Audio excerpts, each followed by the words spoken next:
Hi there, Crazy Corb again. Let me see. I wanted to tell you a story about dogs. Mostly one dog I had. I've had dogs since I was 4 years old. I've had as many as 9 or 10 at once. I've had a dog that had puppies, and I ended up with most of the puppies. But I had a dog that was given to me at a time when I didn't have any other dogs. Well, actually, no, I did. I had three, but they had all disappeared. Anyway, I used to work for this wrecking yard, and they had a guard dog. And they had four guard dogs, and then one day they got a fifth. And then I came into work one day. The fifth dog was there, and I opened the door, walked into the office, and the dog came in, stood up, put his paws on the counter, and looked down at me like, "Who the fuck are you?" Well, I was taken aback, but then the owner came in and laughed and introduced me to the dog, and I patted him, and he and I actually became pretty good friends. He was a Great Pyrenees, first one I'd ever seen. He was a big dog. He was probably 160 pounds. He filled the back of a '63 Chevy station wagon with the back seat folded down so it was all flat. He filled the whole car. Very fluffy, nice white fur. And he and I were friends for, probably 3 years. I took him with me when I went fruit picking one season, went tramping off to Washington State where I picked apples and pears, peaches, stuff like that. I was there probably 7 months or 8 months. And it was a little strange in a way because I was living away from the ocean, which I've never done in my whole life. And I spent probably 6 months doing that.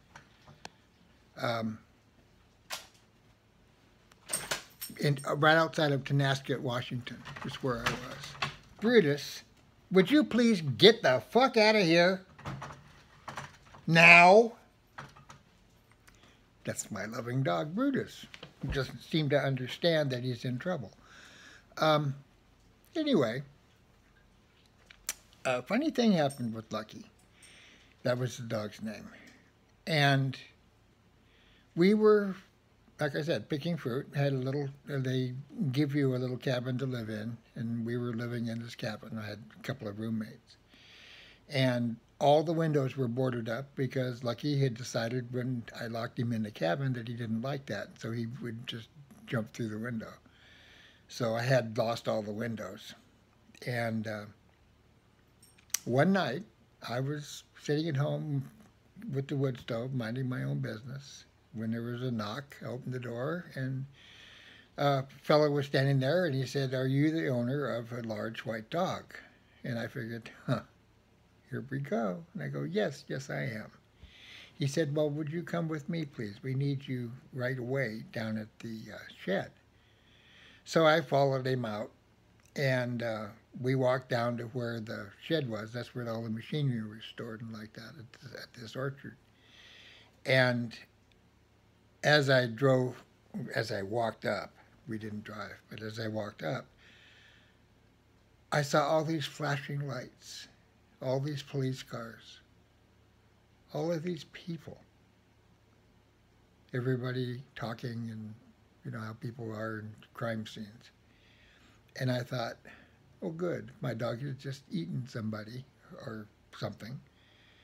And I walked up, and this officer come up to me, and he goes, "Are you Gary Corbett?" And I said, "Yes, I am." And he goes, "Do you have a large white dog?" And I said, "Yes, I do."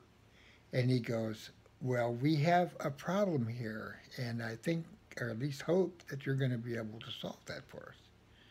And I said, "Okay." And I looked over, and there was my dog, and had in his mouth this young man's thigh. And every time the young man tried to move, the dog growled and shook him. I said that the kid probably weighed 100 pounds. And he had one foot on the ground and basically the leg and foot in my dog's mouth. I looked over, and the kid had obviously peed his pants. And when I got closer, I could tell that that wasn't all that he had done, because he had quite an odor going on him. And the officer just says, well, you know, we caught this circumstance. This man has been stealing diesel from this ranch for quite a while, not ever been able to catch him until now.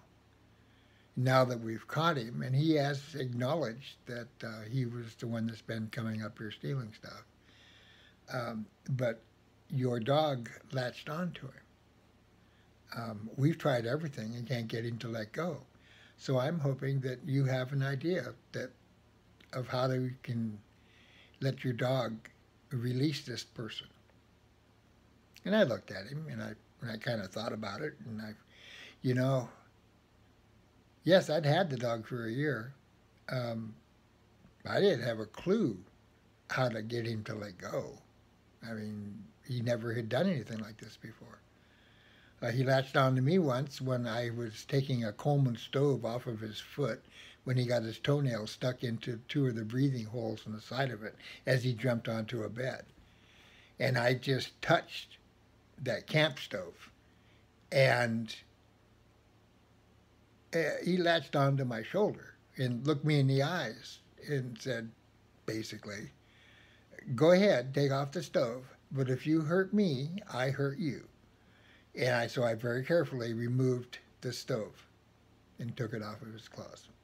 He was very happy with me doing that. He was very thankful and grateful, and he had always been a good dog for me. So I went ahead, and I just looked at him, and I said, Lucky, let go. And he did. The kid dropped to the ground. The officers rushed over to him, threw handcuffs on him, and while holding him off at a distance, they took him to their car and put him inside the car. The owner of the orchard came over to me and thanked my dog. And this was towards the end of the season. And he says, you are staying for the end of the season, correct? And I said, yes, of course, because you got a 50% bonus if you stayed through the season. And you didn't get paid shit when you worked there, but that bonus made it all good. So I did stay. We had a steak dinner given to us the last night of us being together. And Lucky had a raw steak for him too.